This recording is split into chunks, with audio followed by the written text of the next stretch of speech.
नमस्कार, मैं हूं राज और आप देख रहे हैं प्योर पॉलिटिक्स। सारी दुनिया को आंख दिखाने वाले अमेरिकी राष्ट्रपति डोनाल्ड ट्रंप अब अपने ही देश में और अपने ही जाल में फंसते नजर आ रहे हैं। डोनाल्ड ट्रंप का नाम अब एक ऐसे सेक्स स्कैंडल में सामने आ रहा है जिसका खुलासा करने का उन्होंने चुनाव के पहले वादा किया था अपने देश के लोगों से। उन्हें ऐसा लगता था कि इस सेक्स स्कैंडल के खुलासे से उनके विरोधियों जो डेमोक्रेट्स थे उनका पर्दाफाश हो जाएगा, वो मुश्किल में पड़ जाएंगे और वो शर्मसार होंगे। लेकिन ऐसा लग रहा है कि ये दांव जो है वो उल्टा पड़ गया है। सत्ता में आने के बाद जब ये पता लगा ट्रंप को कि भाई इस सेक्स स्कैंडल की फाइल में जिस तरह से उनके नाम को मेंशन किया गया है वो तो बड़ा खतरनाक है। और अब अमेरिकी मीडिया में जो नया खुलासा हुआ है, जिनके मुताबिक ट्रंप के अटॉर्नी जनरल पैम बॉन्डी ने भी उनको बता दिया है, उनको ये इंफॉर्मेशन दिया है कि वाकई इस सेक्स स्कैंडल की फाइल में उनका भी नाम है और इस तरह से नाम है जो कि उनको नुकसान पहुंचा सकता है। अब देखिए, बुधवार को वॉल स्ट्रीट जर्नल ने एक रिपोर्ट पब्लिश की है। इस रिपोर्ट में वॉल स्ट्रीट जर्नल का यह कहना है कि अमेरिका के जो अटॉर्नी जनरल हैं पैम बॉन्डी, उन्होंने मई महीने में ही राष्ट्रपति डोनाल्ड ट्रंप को यह बता दिया कि भाई जो जेफरी एप्स्टीन हैं उनके सेक्स स्कैंडल से संबंधित जो इन्वेस्टिगेशन हो रहा है, जो जांच हो रही है, उससे रिलेटेड जो फाइल्स हैं, जांच की जो फाइल्स हैं, उनमें उनका भी नाम है। ये मई महीने में ही पैम बॉन्डी ने, जो अटॉर्नी जनरल है अमेरिका की, उन्होंने अमेरिकी राष्ट्रपति को बता दिया है। ये खुलासा किया है वॉल स्ट्रीट जर्नल ने। और जब से ये खबर आई है, पूरे अमेरिका में ट्रंप के खिलाफ जबरदस्त गुस्से का इजहार किया जा रहा है।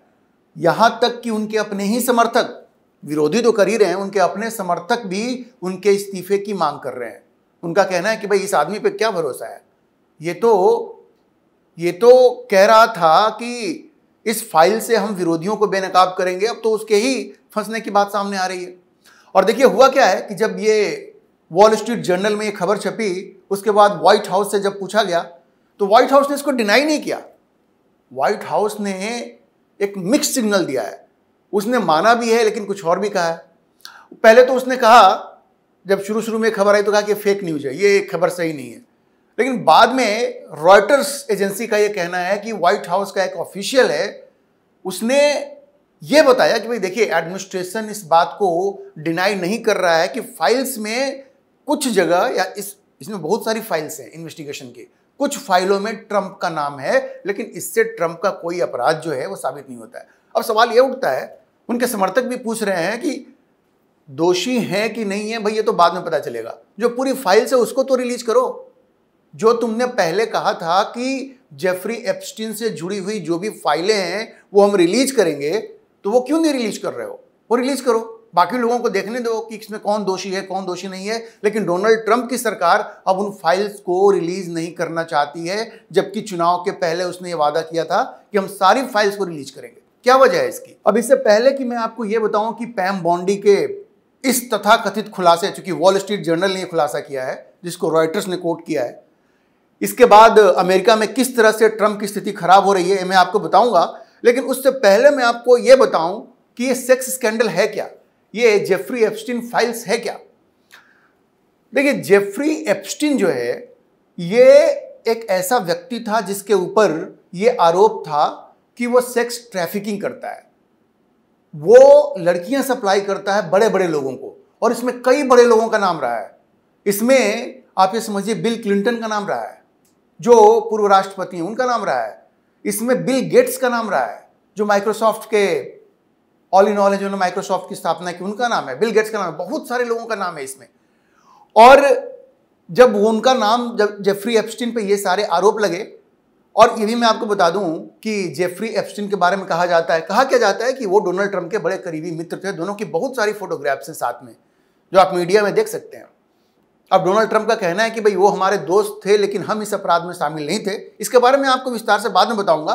पहले तो आप ये समझिए कि जेफरी एप्स्टीन पर यह आरोप है कि वो प्रभावशाली लोगों को, बड़े बड़े लोगों को लड़कियां सप्लाई करते थे, और वो भी कम उम्र की, जिसको कहते हैं अंडर एज लड़कियों को वो इन लोगों को सप्लाई करते थे। ये उनके ऊपर मुख्य रूप से आरोप हैं। और उनके क्लाइंट लिस्ट में अमेरिका के बड़े बड़े लोगों का नाम है, भूतपूर्व राष्ट्रपतियों का नाम है, और उसमें ये कहा जा रहा है कि डोनाल्ड ट्रंप का भी नाम है। एक चीज मैं आपको बता दूं कि 2008 में उनके ऊपर एक जेफरी एप्स्टीन के ऊपर एक बड़ा गंभीर आरोप लगा था। जब 14 साल की एक बच्ची थी, उसके पेरेंट्स ने, उसके माता पिता ने फ्लोरिडा में जाकर के ये केस दर्ज कराया कि एप्स्टीन ने उसके साथ दुर्व्यवहार किया, उसका मॉलेस्टेशन किया पाम बीच होप पे। ये 2008 की बात थी। अब जब इसका इन्वेस्टिगेशन हुआ तो ये पाया गया कि उस लड़की के बहुत सारे फोटोग्राफ्स उनके घर से मिले और ये भी पता चला कि भाई उस लड़की को प्रोस्टिट्यूशन में डालना चाह रहे थे। और चूंकि वो माइनर थी, 14 साल की थी, तो इनका नाम एज ए सेक्स ऑफेंडर दर्ज हो गया और इनको जेल सेंटेंस भी मिला, इनको जेल भी जाना पड़ा इसकी वजह से। तो ये जेफरी एप्स्टीन का कुछ ये बैकग्राउंड है। उसके 11 साल बाद 2019 में उनके ऊपर ये आरोप लगे कि वो एक लड़की का ही केस नहीं था, वो पूरा उन्होंने नेटवर्क बना रखा था अंडर एज गर्ल्स का, कम उम्र की लड़कियों का उन्होंने एक नेटवर्क बना रखा था जिसको कि वो बड़े बड़े क्लाइंट्स को भेजते थे। और 11 साल के बाद जेल में ही एक दूसरे केस में, फ्लोरिडा वाले केस में जो मैंने आपको बताया, उस केस में वो जेल में थे, तो वहीं जेल में उनकी मृत्यु हो जाती है। जेल में उनकी मृत्यु हो जाती है। कहते हैं उन पे ये कहा गया कि उन्होंने सुसाइड कर लिया है, लेकिन बाद में ये खुलासा हुआ कि ये सुसाइड नहीं है, ये दरअसल एक हत्या है। और ये हत्या उन लोगों ने, ये आरोप है, अभी तो कोई प्रूफ नहीं हुआ है, लेकिन अमेरिकी मीडिया में ये बात उठती रही है कि चूंकि बहुत बड़े बड़े लोग उनके क्लाइंट थे, इन्वेस्टिगेशन चल रहा था, उनको डर था कि उनका भी नाम खुलेगा, तो दरअसल उनकी हत्या कर दी गई है जब वो जेल में ही थे। तो मैं आपको ये भी बता दूं कि इसमें उनकी जो को कॉन्स्पिरेटर है इस पूरे षड्यंत्र में, उनकी एक पूर्व गर्लफ्रेंड थी मैक्सवेल, जी मैक्सवेल, वो भी उसमें शामिल थी और उनको भी 2021 में कॉन्स्पिरेसी रचने के जुर्म में सजा हुई थी। एप्स्टीन के साथ गर्ल ट्रैफिकिंग के केस में, सेक्स के लिए लड़कियों को बड़े बड़े क्लाइंट्स के पास भेजने के आरोप में उनको भी सजा हो चुकी है। तो ये जेफरी एप्स्टीन का पूरा ये बैकग्राउंड ऐसा है, ये इनकी गर्लफ्रेंड, इन लोगों ने जो नेटवर्क बनाया था। और ये अमेरिका में चुनाव से पहले भी एक बहुत बड़ा मुद्दा था और डोनाल्ड ट्रंप ने यह वायदा किया था कि जब हम सरकार में आएंगे तो जितनी भी फाइल्स हैं इस इन्वेस्टिगेशन से रिलेटेड, डिपार्टमेंट ऑफ जस्टिस के पास जितनी भी फाइल्स हैं उनको हम पब्लिक करेंगे। लेकिन जब से उनको ये आभास हुआ है कि अगर सारी फाइल सामने आती हैं तो उनकी स्थिति अपनी कमजोर हो जाएगी। ये डोनाल्ड ट्रंप कभी मना नहीं करते कि जेफरी एप्स्टीन को जानते नहीं है, लेकिन उनका कहना है कि मेरा उन चीज़ों से वास्ता नहीं है जिसके लिए उनके ऊपर ये केस चल रहा है। लेकिन इनके विरोधियों का कहना है कि आप ऐसा नहीं कह सकते। अगर आप कह रहे हैं कि आप पूरी तरह से निर्दोष हैं तो पूरे फाइल्स को आप पब्लिक कीजिए, फिर आप क्यों डर रहे हैं। और जैसा मैंने आपको बताया, जो जेफरी एप्स्टीन की जो फाइल्स हैं जिनके बारे में कहा जाता है कि बड़े बड़े लोगों का नाम है उनमें मैंने आपको बताया प्रिंस एंड्रू का भी नाम है, former US president bill Clinton का नाम है, और माइकल जैक्सन जो चलिए गुजर गए उनका भी नाम है, और जैसा मैंने कहा बिल गेट्स का भी नाम है। तो ये इतने बड़े बड़े लोगों का नाम है उसमें कि एक बहुत बड़ा स्कैंडल वहां बन गया है।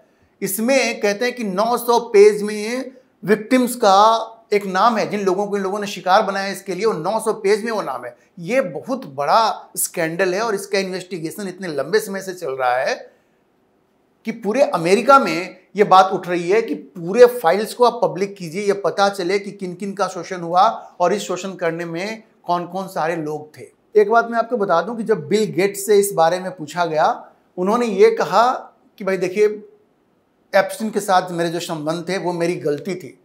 अब उनकी बात का आप मतलब निकालिए।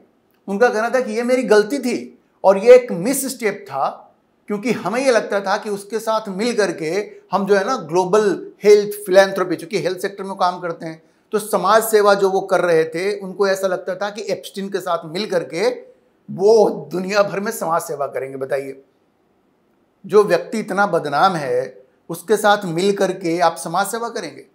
यहाँ तो आरोप ये है कि उस क्लाइंट लिस्ट में आपका भी नाम है। अच्छा देखिए, अब चूंकि ट्रंप ने वायदा किया था कि हम इन फाइल्स को रिलीज करेंगे, तो फरवरी में शपथ लेने के कुछ ही सप्ताह के बाद डिपार्टमेंट ऑफ जस्टिस ने और FBI ने कुछ फाइल्स को रिलीज किया, कुछ फाइल्स को, और यह कहा कि ये first phase of declassified Epstein files है। मतलब सारे फाइल्स को रिलीज नहीं किया, कुछ फाइल्स को रिलीज किया। इसके बाद ये मांग उठने लगी कि भाई और फाइल्स को रिलीज करो, लेकिन उसके बाद डिपार्टमेंट ऑफ जस्टिस ने इनकार कर दिया, कहा कि नहीं, अब रिलीज नहीं कर सकते। अब ये जो राइट विंग के जो इन्फ्लुएंसर्स हैं, जो MAGA, make America great again है, सब जो ट्रंप के सपोर्टर्स हैं, इनको व्हाइट हाउस बुलाया गया था और उनको सिर्फ 341 पेज उनको दिखाया गया और जो मोस्टली वही सारी चीज़ें थी जो कि बाहर आ चुकी थी, जो पब्लिक डोमेन में थी। जो चीज़ वो जानना चाहते थे, जो फाइलें छिपी हुई हैं, जो पब्लिक डोमेन में नहीं है, वो उनको नहीं दिखाई गई। और उसके बाद से ही मामला खराब होता गया। ट्रंप के अपने जो सपोर्टर्स हैं वो उनके अगेंस्ट हो गए और वो आज भी ये डिमांड कर रहे हैं कि अगर आप निर्दोष हैं तो आप सारी फाइल को दिखाइए। और जब से पैम बॉन्डी ने ये कहा है, जब से वॉल स्ट्रीट ने ये रिपोर्ट किया है कि भाई पैम बॉन्डी ने मुंबई में ये बताया है कि आपका भी नाम है और आपके लिए मुश्किल की स्थिति है, तब से अमेरिका में ये मांग बिल्कुल फिर से जोर पकड़ रही है कि सारे फाइल्स को आप रिलीज कीजिए।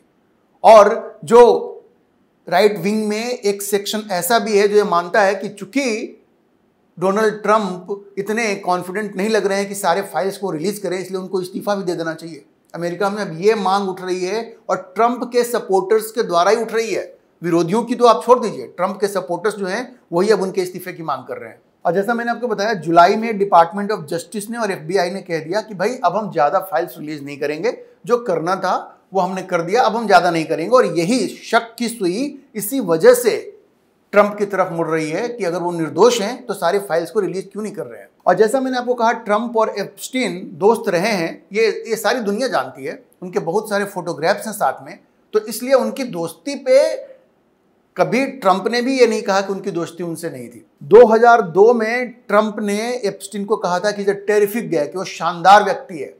और एप्स्टीन ने बाद में कहा था कि I was Donald's closest friend for 10 years. Jeffrey Epstein ने भी कहा था कि 10 साल तक डोनाल्ड मेरा सबसे अच्छा दोस्त था। अब देखिए, ट्रंप का ये कहना है कि अर्ली 2000 में ही, 2000 के दशक के शुरुआत में ही उनकी जो दोस्ती थी वो टूट गई थी, 2 साल पहले ही जब एप्स्टीन अरेस्ट हुए थे। लेकिन 2008 तक ट्रंप का ये कहना था कि वो कोई उनके फैन नहीं हुआ करते थे। लेकिन जो तस्वीरें बयान करती हैं वो ये बताती हैं कि दोनों बड़े अच्छे मित्र थे, बड़े क्लोज फ्रेंड्स थे। अच्छा, एक चीज जो बवाल हुआ है वो ये है कि पिछले सप्ताह वॉल स्ट्रीट जर्नल ने रिपोर्ट किया कि ट्रंप ने एप्स्टीन को एक बर्थडे नोट भेजा था 2003 में। और आपको पता है उसमें क्या लिखा था? उसमें लिखा था, happy birthday and May every day be another wonderful secret. Happy birthday and May every day be another wonderful secret. अब इसको लेकर के बड़ा बवाल हो गया है कि कौन से सीक्रेट की बात हो रही थी, कौन से सीक्रेट की बात हो रही। रॉयटर्स का ये कहना है कि भाई इस लेटर की ऑथेंटिसिटी को हम कंफर्म नहीं कर सकते, लेकिन ये लेटर सामने आया है। अच्छा, डोनाल्ड ट्रंप ने क्या किया है कि वॉल स्ट्रीट जर्नल को इस बात पे केस कर दिया है, सू कर दिया है। और रूपर्ट मर्डॉक जो उसके बिलियनेयर ओनर हैं, उनके बारे में कहा कि भाई ये लेटर देखिए, ये तो फेक है, मैंने ऐसा कोई लेटर नहीं लिखा है। लेकिन वॉल स्ट्रीट जर्नल ने ये छापा है। ये और बात है कि ट्रंप ने वॉल स्ट्रीट जर्नल के ऊपर केस किया है कि लेटर फेक है। लेकिन अमेरिका में आजकल ये काफ़ी सर्कुलेट भी हो रहा है।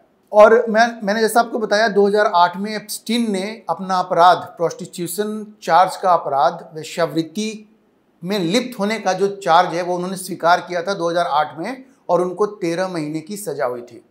जो आप ये समझिए कि जो इसको साबित करता है कि एप्स्टीन के ऊपर जितने भी आरोप लगाए गए थे वो बेबुनियाद नहीं थे। उन्होंने अपना अपराध कबूल भी किया था और जिसके लिए उनको सजा भी हुई थी। देखिए, ट्रंप के खिलाफ गुस्सा तो बढ़ता जा रहा है, लेकिन अब वो किसी तरह से इससे पिंड छुड़ाना चाह रहे हैं। लेकिन अब उनके सपोर्टर ही उनके खिलाफ होते जा रहे हैं। पैम बॉन्डी के खुलासे ने उनके लिए और भी मुश्किलें पैदा कर दी हैं। देखना है कि ट्रंप अब इससे कैसे निपटते हैं। सारी दुनिया को तो वो आंख दिखा रहे हैं, लेकिन अपना बचाव वो कैसे करते हैं, ये देखने वाली बात होगी। अभी के लिए इतना ही। हम इस खबर पर नजर बनाए रखेंगे और आपको अपडेट करते रहेंगे। आप इस मुद्दे पर क्या सोचते हैं, कमेंट बॉक्स में अपनी राय जरूर लिखें। और अगर आपको वीडियो पसंद आया हो तो आप इसे लाइक करें, शेयर करें और हमारे चैनल को सब्सक्राइब जरूर करें।